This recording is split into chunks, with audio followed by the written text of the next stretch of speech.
Cowboys linebacker situation, we get asked a lot about, okay, why don't you put Micah back at off-ball linebacker? I think Brian and I have talked about it. That's not necessarily how we'd handle it because he's so darn effective at the line of scrimmage. What do you think overall about Micah moving more to linebacker? Well, I mean, look, he's showing the versatility. He can go back and forth. Yeah. I mean, if Buffalo is going to run it on first down, why wouldn't you put Micah there if they're running the ball the way they did? They ran it 49 times. Josh Allen said, look, if this was a high school science experiment, I got credit for it. Yeah. I just didn't help out. You know, it was a great line, and it really was. He threw the one touchdown, in an isolation there to the back. But for the most part, I mean, if they're going to run it, and they ran it at Micah, they ran counter right at him. The Eagles have had success doing that. It's one way to limit him is to, run the ball like they did. I mean, he was a non-factor in the game. And so if that's a team's approach and they're having success with it, then I think you should have the option to make that switch. Mm-hmm. Because, if they're running it like they did, it's not going to help you that Mike is so effective off the edge, rushing the passer, if there's nobody to rush.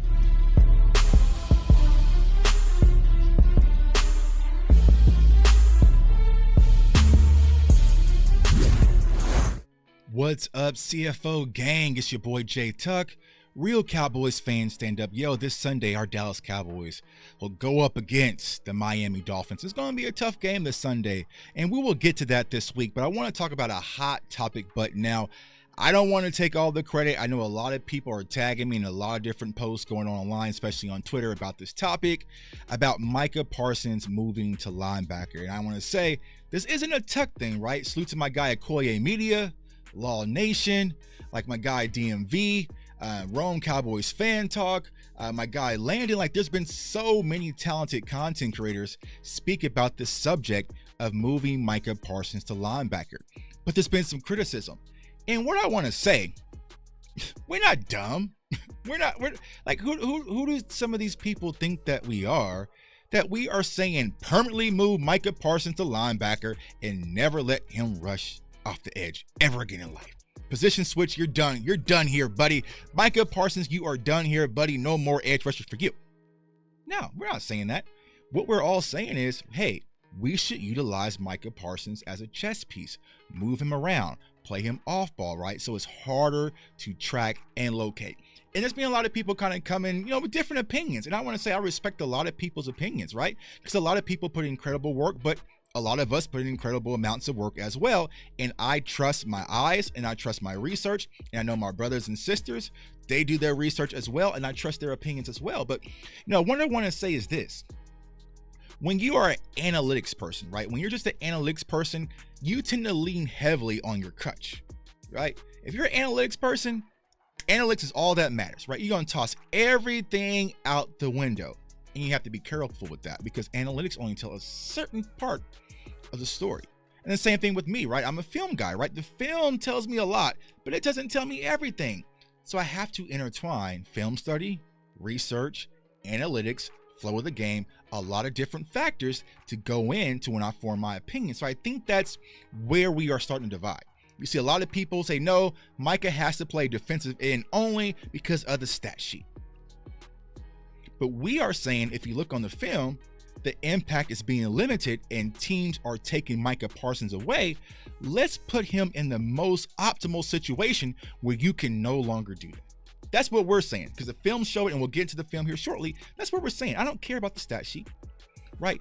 Teams are taking one away, our biggest defensive X factor, by just simply running to the other side or just simply just double team him, right?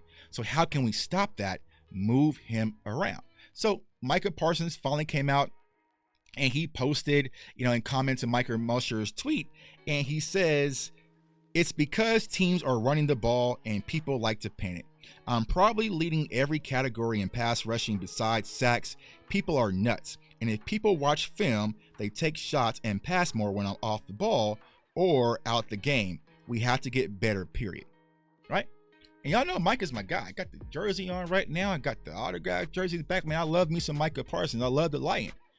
But what I will say to that tweet from Micah Parsons, I'm confused, right? I'm confused by that particular tweet. Because if you go back this summer, he also had some comments And he says clearly, I want to be more like Aaron Donald. I want to have an impact. I am not concerned with sack numbers. So the tweet just says about pressures and sacks, right? But I thought we were trying to get the full impact, the full game-changing impact, right? And I'll ask you guys this down in the chat below. What is the difference between a sack and a tackle for loss? Y'all let me know, right? Because we have put sacks up on this pedestal, right? If you get 2 sacks in a game, everybody goes crazy. You get commercials, you get Pepsi awards and wrestling belts and all sorts of things. But he gets 6 tackles for losses. Who cares? A lot of people don't even know who was the NFL leader in tackle for losses. But they'll say Khalil Mack, right? They'll say Micah Parsons, and they'll say Myles Garrett and Bosa, and TJ Watt. Like, the sacks get all the praise, but tackles for losses have the same impact in the course of a game. If a quarterback is dropping back passing 40 times in a game, you can get 2 sacks in the first quarter and do nothing else for the rest of the game. Are you really changing the game? Or did you just get 2 sacks, right? So, that's where I'm really confused. But, if you look at what's best for the Dallas Cowboys, go to our losses, y'all. This isn't brand new, Micah. We're not panicking, Micah. Well, some people are panicking. Go to the Cardinals game. 222 yards on the game, ground, right? Y'all remember James Conner? Left, ran the ball down our throat. That was the first L, right? Go to the game versus San Francisco, 107 yards rushing, right? Boom, got it right there, right? Go to Philly, even though it's a close game and we really should have won, 109 rushing yards on the ground. And that's really because their offensive coordinator ain't the, And then you go to what happened Sunday versus Buffalo, 266 yards on the ground. So if I am going against the Dallas Cowboys, I have realized there is a weakness that I can attack, and I can attack them in the run game. So all of us, what we're trying to do is be proactive with our thought process and say, hey, these are some of the things that teams are noticing that can cost us once we get into playoffs.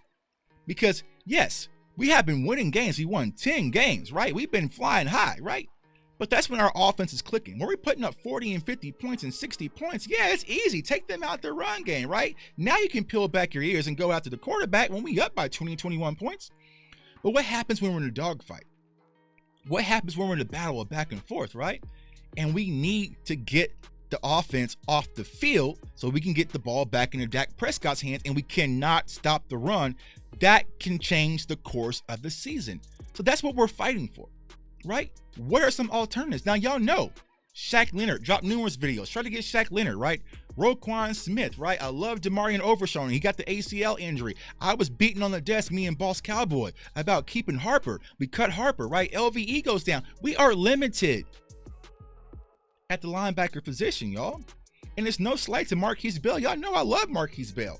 But Marquise Bell should not be battling in the trenches at 200 pounds versus 360-pound offensive lineman. It's just an unfair weight advantage. So that's what we're saying.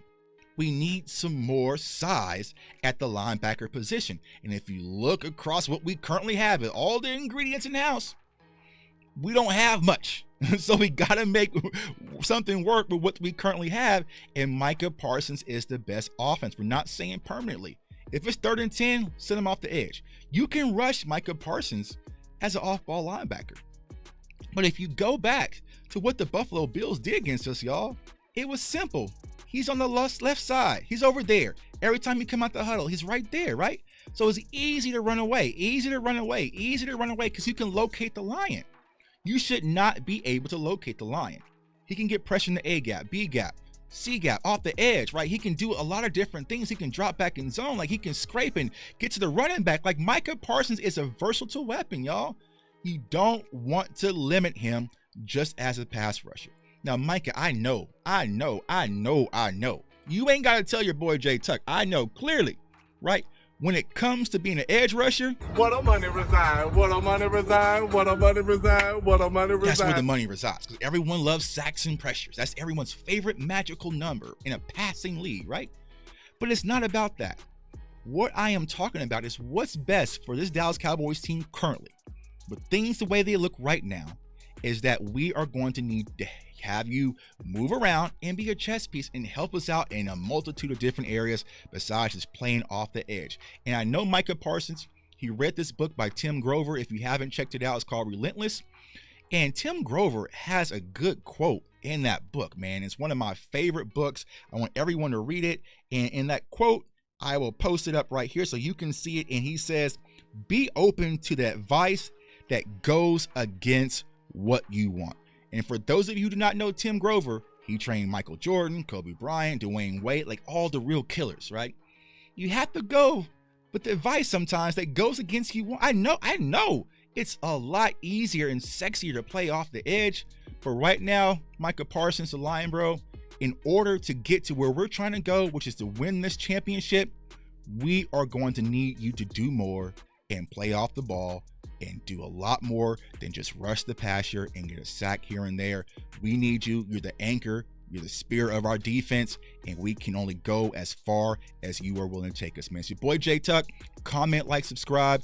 Follow me on all social media platforms at JTuck151. I want everyone to stay safe, stay blessed, stay encouraged. Let's go get it. Peace.